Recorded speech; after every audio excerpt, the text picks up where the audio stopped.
Good morning and good afternoon, ladies and gentlemen. We are thrilled to have you with us at the 2023 Top Master Plan Update. Mollie, Carmichael, and I are going to share some of the top ingredients for a successful master plan. And things are evolving, like the economy, like the housing market. What is driving master plan community development is evolving too. We're going to talk about that today. But before we do, we want to make sure that you know we'll have a copy of the recording available. We also have an exit survey. And like we do with the housing market updates, we love your feedback, questions, comments, ideas. Mollie and I will take them to heart, and it will help us move into the areas that you guys are most interested in. Now, our agenda today will have 8 parts. Mollie's really going to drive the bus. I'll be riding shotgun with her. And we'll start with a little bit about us. And this is the quick commercial, but it's an important element because as you think about what we're doing here, ultimately our advisory team is here to help. And we'll move to the next slide and show a little bit about what we've been doing. Ultimately, we're doing some deep dives in advisory on total addressable market work and single family rental elements and consumer segmentation. And let's go to the next slide and you can see some of the things that we're doing.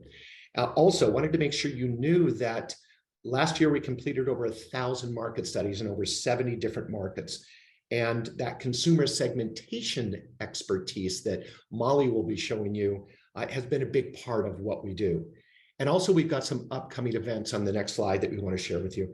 And the next one is the Raleigh Dealmakers. But if you're involved heavily with the multifamily side of the world, I strongly suggest you think about attending our MFE conference. It's the Multifamily Executive Conference in Dallas. And then Future Place, of course, is most applicable because that's where we will be talking about the next generation of development, product, planning, and concepts that will drive the next generation of housing.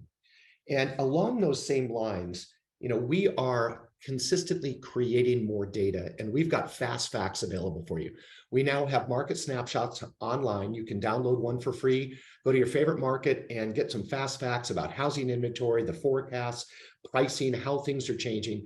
And it would be our pleasure to share that with you for free. And we're continually pushing the boundaries of market intelligence. We're now on our Zonda iPad 10.0.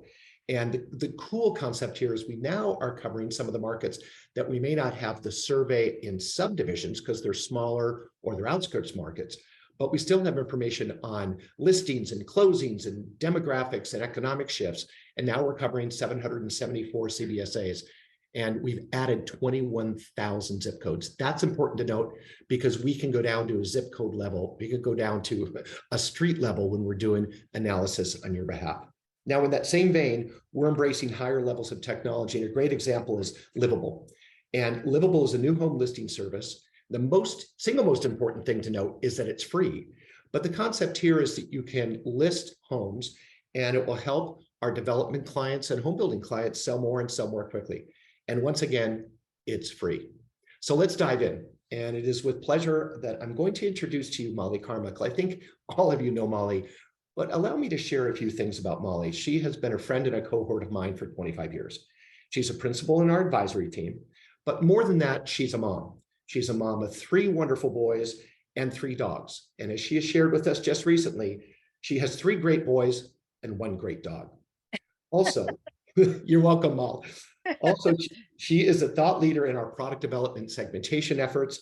She's been a home builder. She's been a land developer. The thing that I love about working with Mollie is she's a creative, but she's also great at math. So she's a visual person, but also can get down to the nitty gritty of what's feasible and what makes sense. You'll get a taste of that today. With that, ladies and gentlemen, let me turn over the virtual stage to Mollie Carmichael. Mollie, take it away. Thanks so much, Tim. It's always a pleasure to do these with you. Yes, we're going to drive into, speaking of family, we're going to drive right into the demographics. And then, of course, we're going to go into some of the interesting facts about Masterplan and what's been happening recently. But let's dive right into the demographics as we get going. We're just going to hit some highlights here. As you look to 2023 into the next 5 years, really we're looking at the growth that's happening with Gen Y, which they're in full bloom family mode. And as you guys know, family is really evolving. And then, of course, the boomers, they really had a slow to move, actually. And we're starting to see that movement happen. And with that, we've now got the most mobile demographic and the most affluent demographic with the largest numbers. And so it looks good as we look to the next 5 years. As we also look to master plan growth, what should we be focused on? Now, obviously in master plan world, and most of the master plans we're going to talk about today, given their size, you're going to focus on all demographics. But as we look to really where those top demographics are throughout the country, we're really seeing that movement go to, again, that most mobile, and that is that younger demographic throughout. Even in the Midwest, we've got an active adult consumer, but they're largely moving down to Florida, the Carolinas. But I do believe that there's a great opportunity to do something exciting in the Midwest for that consumer group too. Northeast, same thing. We've got more of a boomer buyer up there, but from that Northeast market, we tend to see those guys come down to the Carolinas, and then of course some to Florida as well. If you look at the actual numbers though, and we look at that by those generations and we see where that growth is by numbers, I mean, look at how big the numbers are for like the Midwest and the Northeast, for example, for those boomer consumers. I mean, those are huge numbers to either capture in those local locations, or again, the markets like the Carolinas and Florida that's capturing them, Phoenix, Vegas, and some of those things. And then when you look at the big family numbers, look at those in Texas. Those are huge numbers, both migrating in and that sit there today. And we'll continue to see some of that growth. And so as we look to really where the master plan growth is, the bigger the star, the bigger the opportunity there. And you can see much of that is moving really to the south. And a lot of that is moving to Florida, the Southwest, and so on. And I think we're going to continue to see more interest moving up to the Northwest. We've seen some more development in like the Idaho area. Seattle has certainly been explosive for migration for the last several years. And given the desirability of all those locations, I think we'll continue to see that. But before we begin, I want to talk about just our master plan methodology, because we believe that there's more than one ingredient to what makes a top master plan. And so as we look at what our goal is today, it's really who's doing it best, who is profitable, and then kind of the strategies and trends that are working. So we're going to look at what are the top trends of the top master plans, what makes a winning master plan, and then we're going to look at some of those trends that are growing and aren't necessarily in all of those top master plans, but we think they should be based on a lot of the research that we're doing and what consumers want, and as we're seeing some of the technology grow. So methodology overall, we're looking at not just sales. We believe it's sales, starts, and closings. We'll talk about why. Most geographies are covered, but not all of the geographies are covered. So if there's a specific area, reach out to us, send me an email, let us know, and I'll let you know the update of that. But as you look to reported sales, we're looking at that by neighborhood, and that gets rolled up to each master plan. But many of you master plan developers know I'm reaching out to you every quarter and saying, please share with us your numbers so we can, again, continue to go back and validate those numbers. Then we're looking at starts, right? Because if you're seeing starts out there, the master plan developers are profitable, right? They're selling land. That means they're selling land. And then if you're seeing closings out there, that means the builders are profitable. They're buying that land, they're selling that land. So we think that really represents the full package behind who's successful.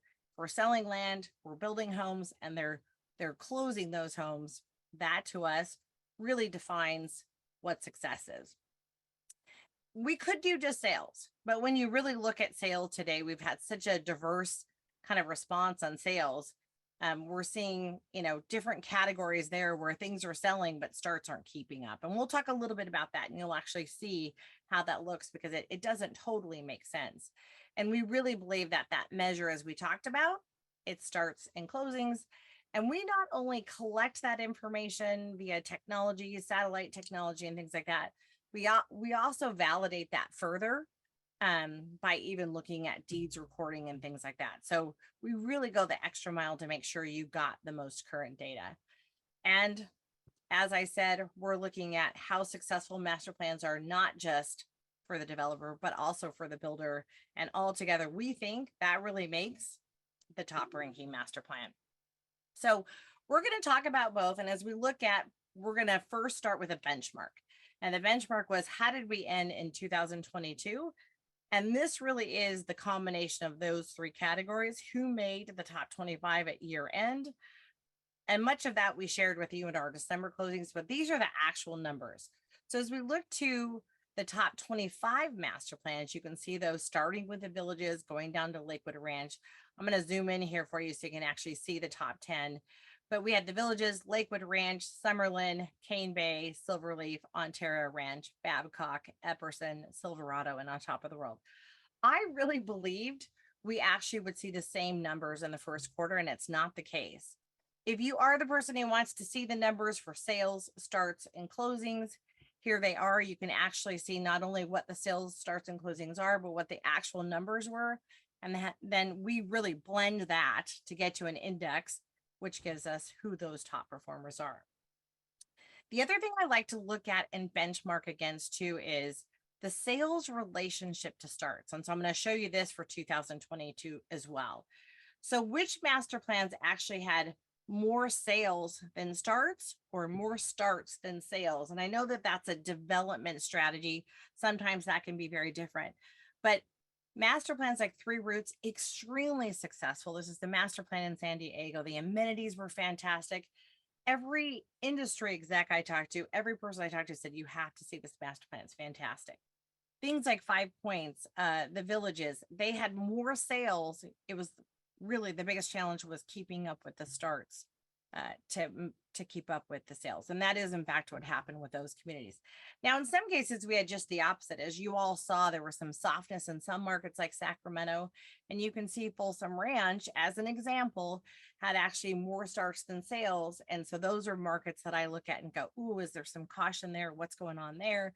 And how will those sort of play out as we go over time? Now let's look at how this plays out as we get into the first quarter of 2023. So as we look to the top, I'm going to show you which ones went up, which ones went down, and which ones stayed the same. So I'm going to pause on this for a second. These are the top 25. Now, remember our demographics? Remember where the growth was going? It was all heading south. Boom. There's your top 25 master plans. And they're all sitting there in the south and all the areas that we talked about as we're tracking migration and things like that. And certainly where the growth is going. The top two are exactly the same. The villages, Lakewood Ranch. But now we have some newcomers coming in like Centera. Summerlin is down one. I think they were 3 last year. But you can actually see they actually are still in the top 10 and even in the top 5. We have Bridgeland moving up to the top 5 position. Babcock Ranch is moving up.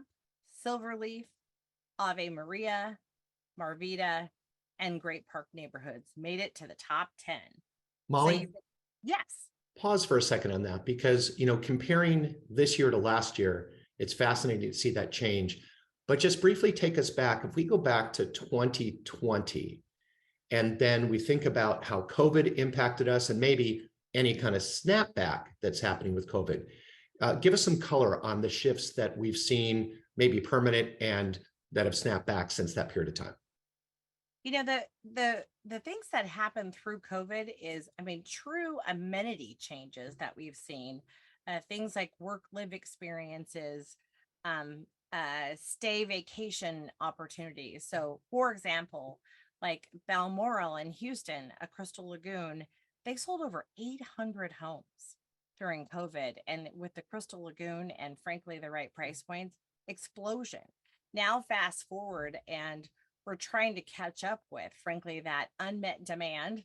And then obviously a whole new group of demand, but there will be some key trends. We're going to talk through those key trends, Tim, as to when you look at those top 5 and even the top 10 and where the opportunities are. But it is really interesting to see where those trends have been, where they're moving. But I think it's permanently changed things like working, in the master plan. The stay vacation concept becomes even bigger, just more connectivity. And again, you'll see those as we get to the top trends too. Perfect. Does that help?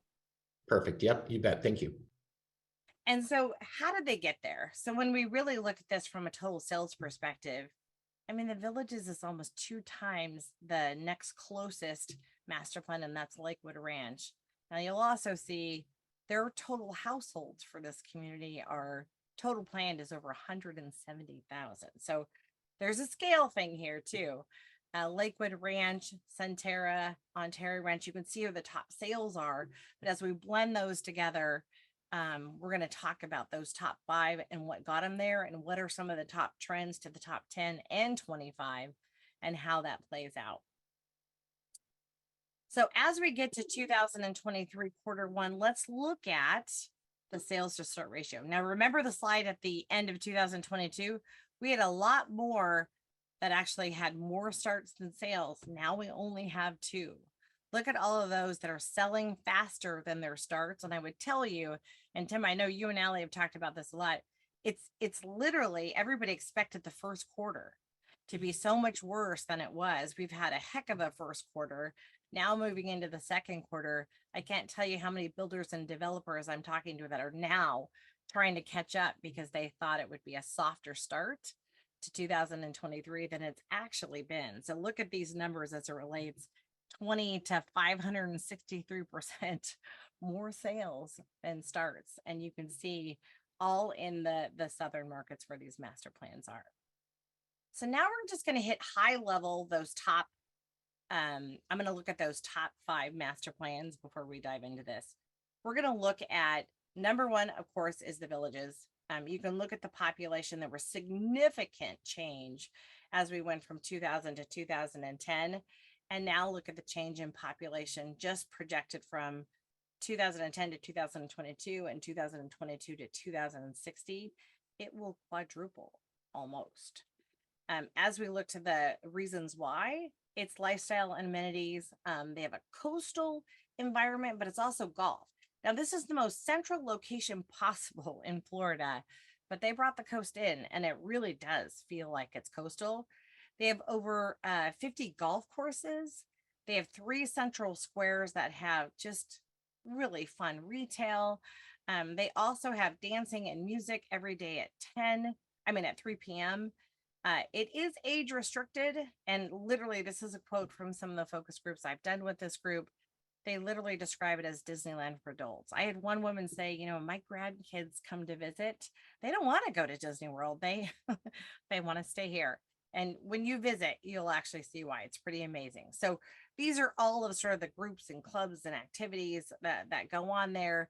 It's a whole lot of fun. I know when I have visited there multiple times, I always leave thinking, gosh, I wish they did this for families.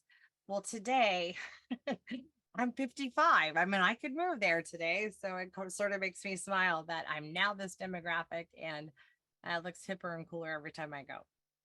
As we talked about, you'll see that the golf, mega golf. So, and then home segmentation, I think one of the things I want you to look at all of the top 5, really, most of their homes are priced under $350,000. And most of their homes are sized under 2,500. And we're going to talk about that a little bit. As we get to number 2, Lakewood Ranch. Now, this is a very popular community. I would say it's well located for new master plans for sure. But why is this a successful master plan as well? Well, it takes a village, as I would say, and it's 19 to be exact. They have 19 villages. They have 55 neighborhoods. Again, I think it's well located for a master plan. It's highly amenitized, and I think they have really good marketing. And marketing is hard when you're marketing 19 villages and 55 neighborhoods to really get that to be, digestible. I think that's a big deal. And I see a lot of tough marketing out there too, so I don't use that lightly. So you can see actually all of the different villages and some of the different products and things like that. Check out their website. I think it's super interesting, but they've done a good job of not just village segmentation, but product segmentation. And you can see this doesn't even touch closely to what's there because this is one of the 19 villages. But look at their home segmentation and their offering, and then look at the number of homes as you look at this that actually have homes under 2,500 square feet. And I measured the 2,500 square feet because the percentage of consumers that want their next home is usually, the majority is under 2,500 square feet. And then that suggests that you would be in more affordable price points as well. So that's really a big deal. And again, we talked about all of these things as to why. As we go to number 3, this is a new one, Centera. This one's in Katy, Texas. Now, again, you're going to see some common themes here. There's a water theme there. They've actually got plans for almost 6,000 homes. Their price points are 255 to 759, and you can see their sizes, and we'll talk a little bit about that specifically. You're going to see a large percentage in those affordable price points and those affordable sizes. So again, lots of water throughout with pools and lakes and things like that. And from a size perspective, look at the percentage that are actually under 2,500 square feet. And again, suggesting those more affordable price points and where consumers really want to be. Now, last year you saw Summerlin at year end. So we talked a lot about this one. There are multiple villages within Summerlin. It's a beautiful master plan with all kinds of vibrancy of retail and housing choices. They now have their own little downtown. Howard Hughes, as many of you know, is their developer. The community occupies over 22,000 acres, and it's planned for about 90,000 plus or minus homes planned as well. So you can see what's really interesting on some of the consumer research I've done here, both focus groups and quantitative. Most people think the number one reason people want to live in Summerlin has to do with their amenities and all kinds of different things. The number one thing that I heard from consumers in Summerlin, because it's this beautiful desert environment, it's because it's more green than anything else there. And that green provides a really calmness in for that desert setting. And green is a big, big part of why Summerlin is so popular, in addition to just really, really well done planning. As we Mollie, look, yes. as stay on Summerlin for a sec. Summerlin is one of those master plans. It's pretty mature. It's got great commercial support, Oh, for sure. office, even at some industrial. It's got some great retail. Are you seeing any shift in the attitude on commercial space? Because with the capital sources kind of drying up, with banking system getting a little tight, and certainly the CRE space weakening, are we seeing master plan community developers pull back from the commercial side of segmentation? It's a great question, Tim. And I think there's a couple of answers to that. One, I think it depends on the location and what's there today. But I will say the biggest shift I'm seeing in commercial period is it's a shift from a need to moving more towards experiences. If I can order it on Amazon and I can get it delivered to my door just because I have to check the box, I'm probably going to resort to something like that because, quite frankly, we all know prices are competitive and things like that. But if I want to go out to dinner and really have an experience with my husband or, all the rest, it's really super important to really build on experiences. And I think Summerlin's done a fantastic job of that. Thank you for that. You bet. Summerlin as a whole, it has 230 parks, 24 public and private schools, 14 houses of worship, 9 golf courses, 3 resort hotels. They've got recreation facilities throughout, retail and entertainment, well-established office parks, medical centers, and so much more. So again, I would say to you, I would add to that, they're also green. And Summerlin, if you're listening, I'd market the heck out of that because it really is a big deal. When we look at Summerlin and we look at their segmentation, again, look at the percentage that are under 2,500 square feet, marking it to those more affordable price points. And that's all that wealth coming out of California. They're moving to Phoenix, Vegas, and some of those other markets because of the affordability. And of course, in Las Vegas, tax-free. As we go to number 5, we've got Bridgeland. This is a new entry into the top 5 space. Bridgeland is in Cypress, Texas, a very well-established master plan for sure. You'll actually see, go back to the numbers here, you've actually got 11,400 acres at build out. It will be a little over 24,000 homes here. The open date was back in 2007. Today, the price range is very diverse for this location, 170,000 to $1.5 million. And then homes ranging up to that 5580. But again, you're going to see some consistencies in those sizes. We have 39 active communities there today. This does not even touch the amenities that are at Bridgeland. It too sits around a large body of water, beautiful amenities, lots of village segmentation and product segmentation as well. you can actually see all of the different products that are here. But when we look at that segmentation, a little more than half or under that 2,500 square feet, I always say everything's bigger in Texas. And when you look at consumer research, they all want about another 500 square feet in home size.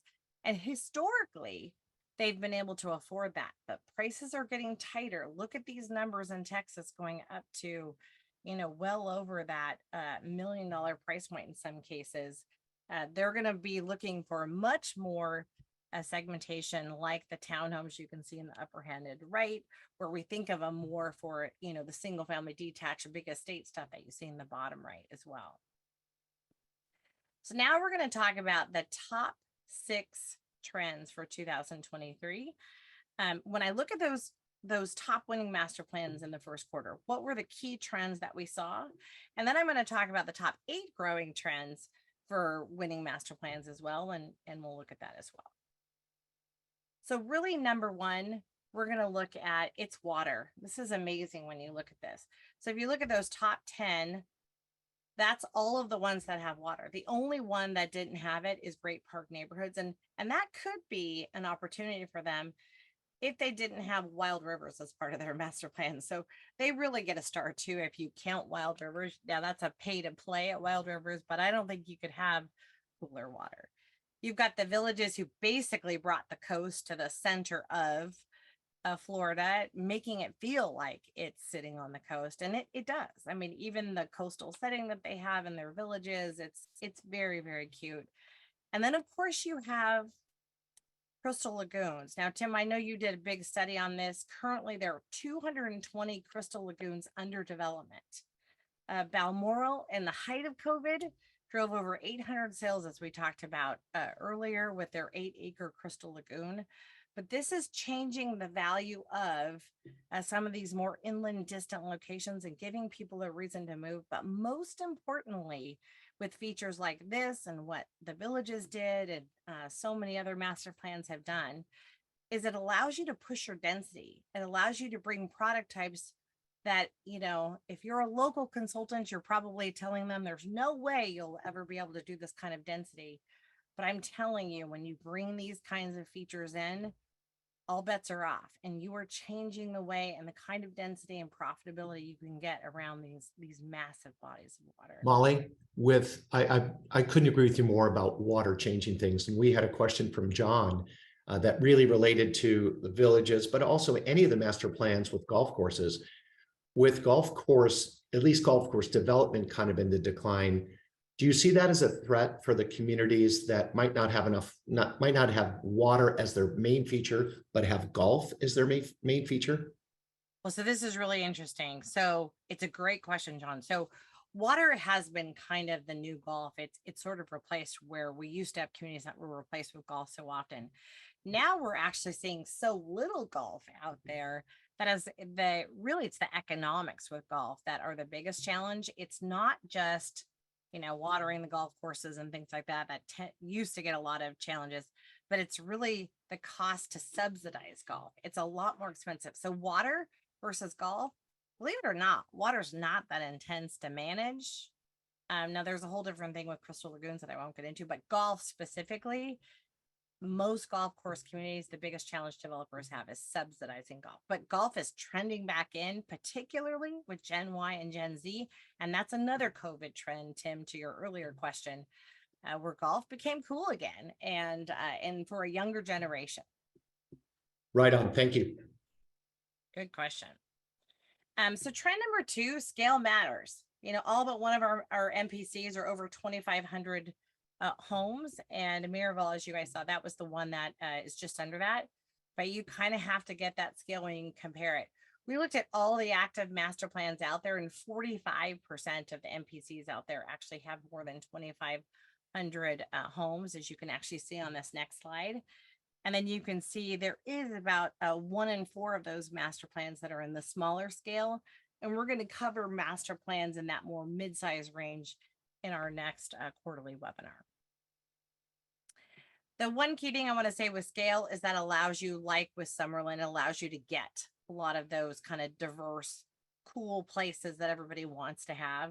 So things like retail and, even a professional baseball field, all that stuff. You would do so much more when you have that kind of scale, for sure. Trend number 4, and I'm going to underscore this like crazy, is just the importance of affordability. I mean, when you look at the Villages, who is 2 times the next closest or close to 2 times, it's really about their affordability. Now, their affordability is getting farther and farther away, where I think they're going to have to really start thinking about more segmentation there for the first time, other than, twins and single family detached. But affordability really is a key to moving large volumes like some of these top master plans. Again, most of them are under 350,000. So we talked to you, as you saw for yourselves, and most under 2,500 square feet. But when you also just look at the numbers recently, take 500,000. I've showed this slide before in previous webinars at a 2.8% interest rate, which was September of 21. You can see the monthly payment, and then just look at how that's shifted today. So you can actually see, October 22 was the height. It changed payments by 62%. Today, it's about 52%. And if you look at the real impact to whole price, it's a negative 34%, which, by the way, most markets did not shift that much, which still suggests prices went up last year. It just went up in a different form. And so you can see that. The other part to look at is the share of homes priced under 300,000. It's really becoming rare. So here you can look at it on the West, the purple actually representing, the current market, and then back to 2019. And then looking at the Midwest and the East, you can actually see that too. It's really just becoming harder and harder to give those affordable prices. But when you look at the impact to appreciation, look at the West and the Midwest and look at what's in yellow. The bottom tiers are seeing the most appreciation, so the opportunity is there. And the top tiers, particularly in the West, are suffering the most. And that's where we actually saw some declines. Part of that, I believe, has to do with going to smaller sizes in those top tiers, for sure. And we're getting more dense. But we definitely are seeing some movement there on those most affordable tiers, and there's high demand resulting in appreciation. So as we look to that affordability, don't forget too, even markets like Silverleaf, so they were in our top 10 as well. They have the lowest property tax rate in the Northeast Florida region. So things like that are really huge. But the other thing that's big is just looking at your segmentation and planning. This is actually a small little village within the Ontario Ranch. It's called Nouveau. And they took an all attached plan originally, and New Home Company did all detached with this plan. So you're looking at anywhere from 12 to 17 to the acre. Vicini and Lagoni was the architect on this. The architecture is beautiful. But the other part to that is if I can get my HOA out, look at what happens to your HOA. So back in September of 21, $100 a month equated to almost $30,000 in buying power. Now today it's smaller, but it's not chump change. At the current interest rates, $100 a month is still almost $20,000. And that product can be really cute. I mean, would you rather live in a townhome, or would you rather live in this? I mean, this is so cute. I think Vicini and Lagoni did such a great job. New Home Company did such a good job on the design. And I think we'll continue to see this kind of evolution. This is about 14 to the acre, believe it or not, all detached. But the key here is it's 2-story. And that's really hard to accomplish with 2-story. Trend number 5, it's my personal favorite. Add music. And, for the Villages, how they really scored on this one, it's music and, yes, alcohol at 3 p.m. starting. You'll see they're ranked number 1, 1,000 for sales. Again, it's a lot of fun, and everybody is smiling after 3 o'clock in this neighborhood. And certainly they're having a lot of fun with it too. So Molly, are they happy after 3 o'clock because of the music, or? You know what? I actually give, obviously, the most credit to the music. I mean, what master plan has music in their squares every single day, 3 p.m. on? And they genuinely, this is not just an event. They genuinely are dancing in their squares like every day at 3 p.m. on. I mean, it's just the cutest thing ever. And yes, they have great restaurants down there, and there is a beverage or two flowing at the same time. Well, the activity's good. Yep. Yes, exactly. So trend number 6 is, and I would say this is a big one, and I'm seeing this in so many of the top master plans, but art feeds the soul. If you look at Gray Park neighborhoods, if you have not been to Gray Park neighborhoods, without a doubt, they are great parks. I mean, it is an understatement to say these are great park neighborhoods because they have the most creative parks I have ever seen, and it's so well done. So when you look at it, you'll actually see, again, it's just a different approach to this stuff. These are murals that people are painting in their parks. They have really thoughtful architecture. It's denser than I think most, and you'll have different opinions on different villages, but how they handled the parks and the integration of the architecture with the arts, super neat. Um, in both the residential and civic areas. They have really interesting landscape, and I love the architecture of the buildings themselves. Even the schools were super well done. They've got sculptures along Cadence Park. They've got an art walk in one of their more dense areas, which kind of adds to the character of that density. And again, like this, they've got murals that basically, as you're kind of going through different parks and things like that. And this is, of course, at the Beacon Park Pool and so many more things. But if you want to study great, creative, artfully done parks, great park neighborhoods, go visit it. It's fantastic. Um, you'll also see, and this is just an example of some of the different things they have and kind of how they artfully play that out. You'll actually just see kind of different areas, not just parks, but they've got a patio and a sports court, and they've got, all these different things that they've got. They've even got this big sort of air balloon that you can visit. That's not only a beacon for the community, but just, again, more playful and a lot of fun. So as we go to the next piece of this, I want to talk through some of the top 8 growing trends. They're not in all of the communities, but I think they're definitely trends that you should be embracing, and we'll talk about why. The first one is, and I'm going to give this nod back to Great Park neighborhoods. They're largely an Asian community. I would say anywhere from 70 to 80% Asian. But when you look at the ethnic diversity that's coming at us and this most mobile population, one, I think it's super fun to celebrate different cultures and things like that. But when you look at where the demographics are going from a very low to no ethnically diverse environment with the silent gens, going up to a very diverse as we get to Gen Z, it's almost 50% that are actually a non-white population, and just embracing some of those new cool cultures. One, I think it just makes for a better community, but two, I think it's, you're making this place inclusive for everybody. Trend number 8, I would tell you Babcock Ranch, one of the most innovative. If I were to pick most innovative for the year, Babcock would probably be it. But save your energy, and look how they did it creatively. So not only are they looking at solar and all the different things they can do throughout their community, they're a community that wants to be off the grid and things like that, but they did it artfully. So they pulled in that art, but also made it super creative and a whole lot of fun. And it really, I think, pulls off great and looks great. Trend number 9, I would say a new way to move. And there's a couple of different ways to approach this. Again, Babcock Ranch, a fantastic community that does a great job here. You'll see they've done some really cool things here with just driverless vehicles. So if your kids are going to school, this is a little driverless trolley that will pick up your kids and take them to school. But even other communities like Cul-de-sac, this is an entirely driverless community. And I love what they basically say here. Let me just go back to this. Sorry, you guys. They have a complimentary lift, pink. They've got free rides on the metro. They've got car sharing. You can do things like zip cars. You've got 100+ bird scooters on site. You've got 1,000+ bike parking spots, but they're really trying to encourage a more walkable community, a healthier community. And there's all these things I think that come out of that. There's 12 of these communities nationwide, and these driverless communities. And I think we're going to continue to see more creativity in that space. Number 10 is just, again, as Tim talked about, like, what are some of the shifts that are changing from COVID?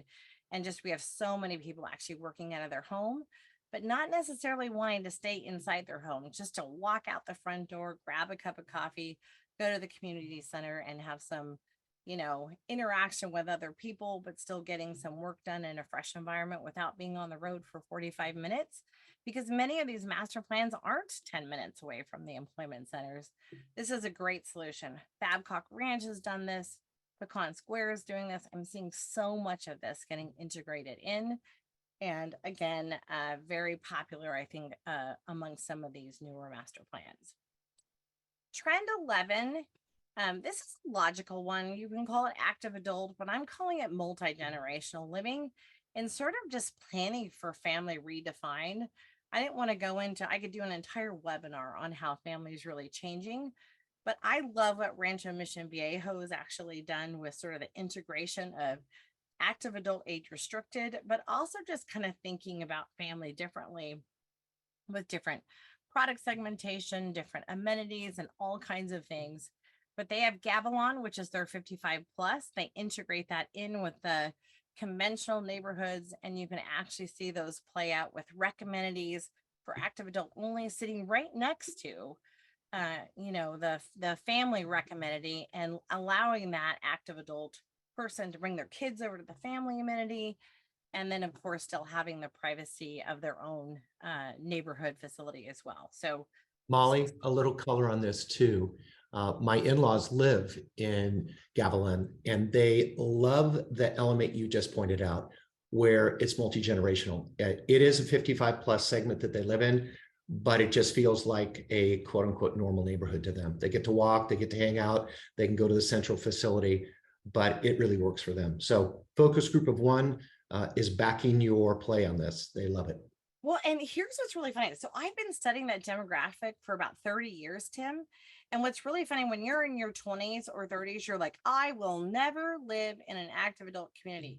When you get to be in your late 50s, early 60s, and all of a sudden everybody's moving in with kids next door, and you kind of feel isolated, like you're not in the in crowd anymore. The idea of hanging out with people like you and having margaritas with your friends, and it really begins to shift. The percentages and the numbers shift dramatically once you get into your 50s and 60s. So Well said. it's a lot of Well said. yeah, it's a lot of fun. Trend number 12, fitness. Another great master plan. If you haven't seen it, 3 Roots. They actually partnered with a company called Fit. The facility there is like no other that I've ever seen, with green walls and contemporary architecture, lots of glass.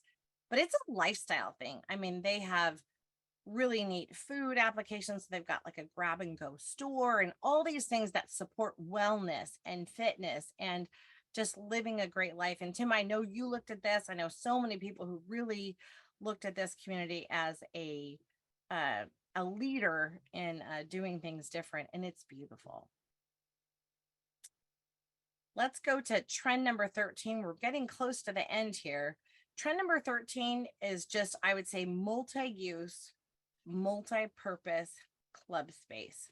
And really what we're seeing is that work-live experience we talked about, and then combining that with a club where I can grab some coffee, but maybe it's coffee by morning and a glass of wine at the end of the day. My kids can go there and do homework. You can grab some lunch and sit by the pool. But it's not like you have a whole kitchen in the back. This is grab and go, pre-stocked food. People come in. Yes, there are people servicing some of the on-tap coffee or water, whatever that is, but it's really just a different way to acclimate. And many of these will reach out to a local service provider and allow them free space. And it's a nice shared piece without having to subsidize, or some of the MPC developers out there are subsidizing this. But there's some really neat ways to make this also profitable day one. Molly, I love that element of the multi-use, because it hits so many different angles. You brought up such an important point that it doesn't require a kitchen, which is so expensive. But I wanted to take a step back, because we had 2 questions from Michael and from Walker that were both similar. And it's really relevant for us to think about before we go to your last trend. And that is, with water features, many of the water features that we see are in the warm weather climates. It's going to be in Texas or Florida. But when we go to the Midwest or the colder climates, even a Colorado, Michael asked, do the water features have the same economic impact in the cold climates? And Walker was asking, do you see water features as important for areas in colder climates? Can you hit that a little bit? It's a great question, and the answer is yes. So my entire family's from Minnesota, lakes everywhere, and I have family members who live on the lake, live off the lake, and the value of the lakefront property is substantially greater and more desirable. Yes, they're frozen a large portion of the year, maybe 4 to 6 months out of the year. But I'm going to tell you, I've got 10 things on my bucket list, and Tim, you and I have talked about this. I want to ice fish in Minnesota as one of my bucket list items. And so it is, but is it a different experience? Absolutely. But is the value and the higher price point to be on a lake or not in some of those colder environments? It's absolutely there. Fair Will enough. they, Something the that we definitely can explore more, but thank you for the quick take. And I want you to get into that last trend. the one thing I would tell you is you're probably not going to build a crystal lagoon in certain parts of those areas, and that's very real. But so many, like Michigan and so many of those, they do have quite a bit of water. Fair enough. Well So said. trend 14, which I think is one that is an unmet trend, and I think it's coming really big. It's just immersive technology. So even just things like having the full wall and feeling like if you are in that inland Minnesota location and you're 6 feet under snow, to be able to do yoga on the beach and have it feel like you're truly on the beach.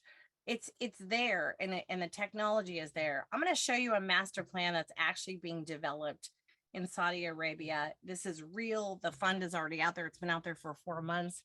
But these are the kinds of things, when you look at Gen Z, their playgrounds have been immersive virtual playgrounds, hanging out with their friends. Check out this new master plan, and I hope I don't screw the technology up, but we're going to go dive right into this. And this is actually called the Macabre. And check out this. This is pretty phenomenal. Introducing the new horizon for Riyadh, a new icon, the Macabre, the world's first immersive experiential destination.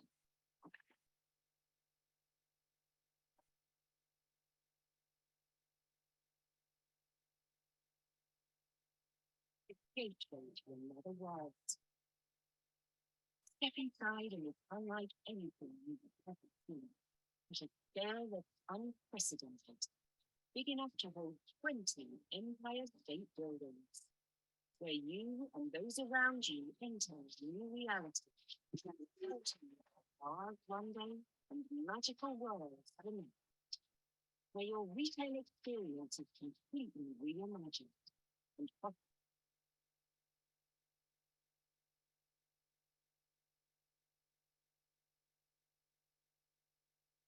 changing environment. This is the new face to experience a new horizon. Yeah, Molly, the sound at the end was a little weak, but explain to everybody, guys, when you see this, keep in mind that it's not all virtual. It is this mix between the tangible and the virtual. Molly, describe a little bit more about it. That's right. You're right. Sorry, we tested the sound about 100 times, and of course, it did not connect there at the end. But check it out. You can Google it, and it's called the Macabre: A Gateway to Another World. That there is a physical and a virtual piece of that. So when you saw those walls, the walls become virtual. So when you see those things kind of flying in space and things like that, but the physical piece are places to live, retail pieces, and then there's holographs actually coming in and showing, for example, the fashion in these ginormous scales. It's just phenomenal. But what I really found impressive about this is just the connection, I think, to the reality or the virtual reality that we're moving into. That the capability there is phenomenal. I mean, we are obviously bringing virtual to so many different platforms here at Zonda, and it's changing the way we do business. I think it's going to change the way we live and the master plans of the future. And you could do it in small ways, just like, being able to do yoga on the beach in Minnesota in January, or there's this explosive, really new way to do it that I think we're going to see more and more of in small bites. But of course, Saudi Arabia is taking it to a whole new level. So very interesting. So with that, I just wanted to end with kind of where the future master plan stuff is. And to reiterate, we have a whole master plan database that you can dive into the details here.